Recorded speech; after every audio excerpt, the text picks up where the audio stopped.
Boycott China, boycott China, boycott China. आज जिधर देखो बस इसी विषय की चर्चा है। हर टीवी चैनल पे, न्यूज़पेपर पे, हमारे फोन्स पे, सोशल मीडिया एप्स पे बस इसी बात का रोना है कि चाइना को बाइकआउट करो, चाइना को बाइकआउट करो। और दोस्तों, आज हद तो तब हो गई जब मेरे हाथ में चाइनीज ब्रांड का फोन देख के मेरा दोस्त ही मुझ पे भड़कने लगा। बोला, क्या कर रहा है? चाइनीज फोन यूज कर रहा है? तेरे को नहीं पता देश में क्या हो रहा है? हम सब चाइना का बाइकआउट कर रहे हैं। मैंने बड़ी मुश्किल से उसे शांत किया। मैंने कहा, रुक भाई, ये फोन मैंने अपने पैसे से खरीदा है, जिनपिंग ने मुझे गिफ्ट में नहीं दिया। मैं ऐसे कैसे तोड़ दूं इसको? मैंने बड़ी मुश्किल से इसको शांत किया, पानी पिलाया। देखो दोस्तों, किसी की बातों में आके हाय हाय करने से ऐसे किसी चीज का बाइकआउट नहीं होता। आप सोचो, उसके पीछे जो फैक्ट्स हैं उस पे एक बार नजर मारो। क्या सच में हमारा देश इस काबिल है कि हम चाइना का प्रॉपर तौर पे बाइकआउट कर सकें? क्या इतनी काबिलियत है हमारी कंट्री में अभी तक? कुछ फैक्ट्स हैं जो मैं आपके साथ शेयर करूंगा। देखिए दोस्तों, बात करें चाइना की जीडीपी की।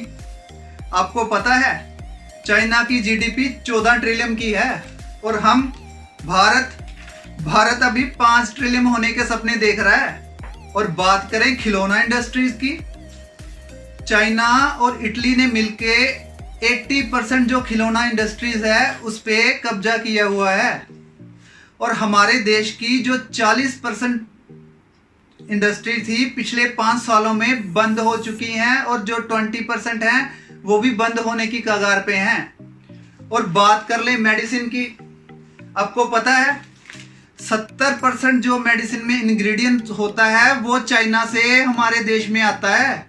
हमारे देश में नहीं बनता, चाइना से इंपोर्ट होता है।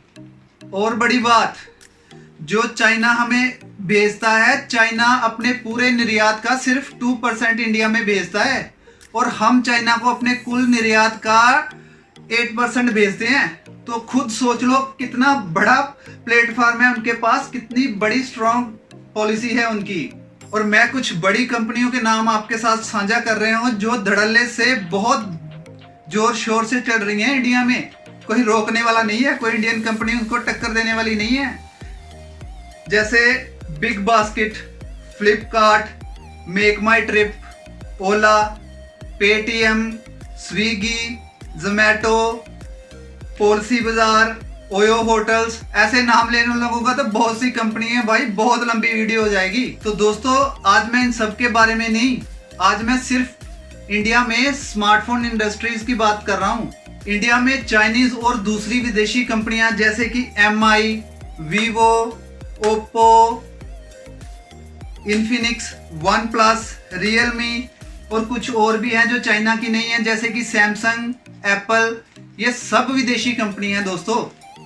पर इससे भी बड़ी बात यह है कि ये जो कंपनियां हैं ये सीधे अपनी कंट्री में फोन मैन्युफैक्चर करके सीधे हमारे देश में डंप नहीं करती, और सीधे ये ऐसे ही बॉक्स में पैक होके हमारे देश में नहीं आ जाते। बस इसी में थोड़ा स्टोरी में ट्विस्ट आ जाता है। 99% ये जो फॉरेन के ब्रांड्स हैं ये फोन इंडिया में ही बनते हैं, इंडिया में ही असेंबल्ड होते हैं। उनके बॉस, हेडक्वार्टर्स जरूर दूसरे विदेश में होते हैं। और ये जो कंपनीज इंडिया में चल रही हैं उन्हें चलाने वाले इंडियंस हैं, उनमें काम करने वाले इंडियंस हैं। बाहर से ऐसे नहीं कि बाहर से चाइना के लोग आके हमारे इंडिया में काम कर रहे हैं, वो सब इंडियंस काम कर रहे हैं। और दोस्तों, इंडियन कंपनीज की बात करूं जैसे माइक्रोमैक्स, लावा, कार्बन, आईबॉल, ये भी सब यही करती हैं। ये भी सब कंपोनेंट्स बाहर से मंगवा के इंडिया में आके असेंबल करते हैं, और जिसे हम बड़ी शान से कहते हैं made in India, made in India, made in India. तो अगर ये भी बाहर से कंपोनेंट मंगवा के यहाँ पे असेंबल करते हैं तो विदेशी कंपनी और इंडियन कंपनी में फर्क क्या रह गया दोस्तों? ये एक पूरी सच्चाई है कि कोई भी एक ऐसी इंडियन कंपनी नहीं है जो पूरा का पूरा फोन भारत में बनाती हो, उसके हर पार्ट्स को भारत में ही बनाया जाता हो। नहीं दोस्तों, ऐसा संभव नहीं है, और ऐसा कहीं पे भी नहीं होता। दोस्तों, इन चाइनीज कंपनी या किसी और देश की कंपनीज के जो हेडक्वार्टर्स हैं वो तो बाहर होते हैं, उनके बॉसेस जो हैं वो ही बाहर होते हैं, पर वो इंडिया में आके इंडियन लोगों की जरूरतों के हिसाब से यहाँ पे आके प्लांट लगाते हैं, और इंडियन लोग, इंडियन इंजीनियर, इंडियन वर्कर उसमें काम करते हैं। क्योंकि मेड इन इंडिया पॉलिसी के तहत ये जरूरी है। और अगर मैं एक स्मार्टफोन की बात करूं तो दोस्तों उसमें बहुत सारे कंपोनेंट को मिला के एक स्मार्टफोन कंप्लीट बनता है, जैसे कि एसओसी, प्रोसेसर, उसका मदरबोर्ड, उसके कैमरा लेंसेज और बहुत से पार्ट होते हैं जो जिनको मिला के एक कंप्लीट फोन बनता है। और इसी तरह दोस्तों अगर मैं प्रोसेसर्स की बात करूं तो जैसे क्वालकॉम है, क्वालकॉम यूएस की कंपनी है पर असेंबली उसकी चाइना में होती है। और मीडियाटेक ताइवान की कंपनी है। और बात करें हम किरण की, किरण एक चाइनीज कंपनी है। और बात करें सैमसंग एक्सिनोस प्रोसेसर्स की, वो कोरिया की कंपनी है।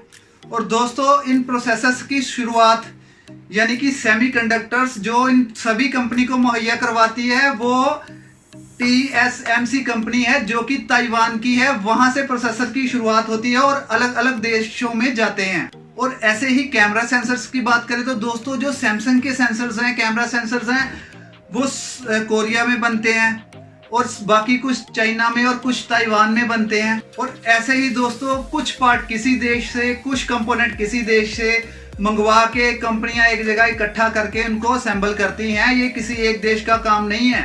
और दोस्तों आपको पता होना चाहिए 80 से 90% मेक इन इंडिया पॉलिसी के तहत सभी बाहर वाली कंपनियों ने इंडिया में आके अपने खुद के असेंबलिंग पॉइंट लगाए हुए हैं। इसीलिए वो इंडिया में आके अपने सब फोन्स की असेंबली करती हैं। ये जरूरी है उनके लिए।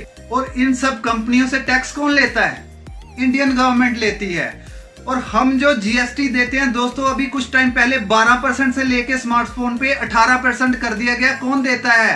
हम देते हैं, हम भरते हैं। और किसको जाता है? इंडियन गवर्नमेंट को जाता है। और अगर इंडिया में कंपनीज हैं, इंडिया में असेंबली हो रही है, इंडियन गवर्नमेंट टैक्स ले रही है, इंडिया में बिक रहे हैं, इंडियन लोग यूज कर रहे हैं, तो दोस्तों कंपनी विदेशी कैसे हो गई? तो दोस्तों आप क्या चाहते हो कि ये सारी कंपनी बंद हो जाएं? इनमें जो इंडियन लोग, इंडियन इंजीनियर काम कर रहे हैं वो क्या बेरोजगार हो जाएं? आगे ही हमारे देश में बहुत बेरोजगारी की समस्या है दोस्तों।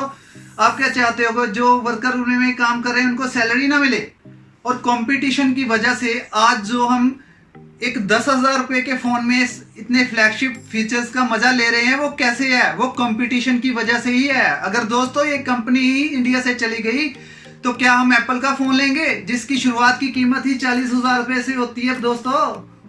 और दोस्तों हम नारे तो बहुत मार रहे हैं पर मैं ये गारंटी के साथ बोल सकता हूं कि जो मेरी वीडियो देख रहे हैं सिर्फ 20% ही ऐसे लोग होंगे जिनके पास इंडियन स्मार्टफोन होंगे। यानी कि पूरी तौर से इंडियन नहीं पर इंडियन स्मार्टफोन कह सकते हैं। नहीं यकीन आता तो अपने लोगो देखो फोन के, देखो। और जो इन स्मार्टफोन कंपनियों की वजह से इंडियन इकोनॉमी में कंट्रीब्यूट हो रहा है, जो इंडियन लोग अपने काउंटर्स खोल के इंडिया में काम करके पैसे कमा रहे हैं इन कंपनियों से, क्या आप ये चाहते हैं कि वो सब बंद हो जाए? नहीं दोस्तों, इससे फायदा तो मेरे को नहीं लगता पर इससे नुकसान होगा इंडियन इकोनॉमी का। और अगर दोस्तों आप इन कंपनियों को अपने देश से भगाना चाहते हो ना, तो नारे लगाने से नहीं, इनसे कंपटीशन करना पड़ेगा। कंपीट करके ही हम इनको भगा सकते हैं। ऐसे नारे लगाने से कुछ नहीं होगा। और हम कंपटीशन क्या करेंगे दोस्तों? मैं पंजाब प्रांत में रहता हूं और हर 10 में से 5वां व्यक्ति विदेश जाना चाहता है, विदेश में जाके पैसे कमाना चाहता है। और उसके लिए वो 20-20, 25-25 लाख रुपया देने को तैयार बैठा है। इसीलिए कहता हूं सिर्फ नारों से नहीं, हमें सच्चे देशभक्त बनना होगा। गवर्नमेंट को हमारे युवा नौजवानों के लिए कुछ करना होगा। मैन्युफैक्चरिंग प्लांट्स लगाने होंगे ताकि जो इस देश में मैन्युफैक्चरिंग बढ़े, ताकि जो हम इन चाइनीज या और विदेशी कंपनी का मुकाबला जोर शोर से कर सकें, फिर बात बनेगी दोस्तों। बस आज कुछ यही बातें दोस्तों मैं आपके साथ शेयर करने जा रहा था। अगर आपको अच्छी लगी तो प्लीज अपने दोस्त के चैनल को सब्सक्राइब करें, कमेंट भी करें, लाइक भी करें, डिसलाइक भी करें, जो आपको अच्छा लगे। बस आज के लिए इतना ही। Good bye, bye bye.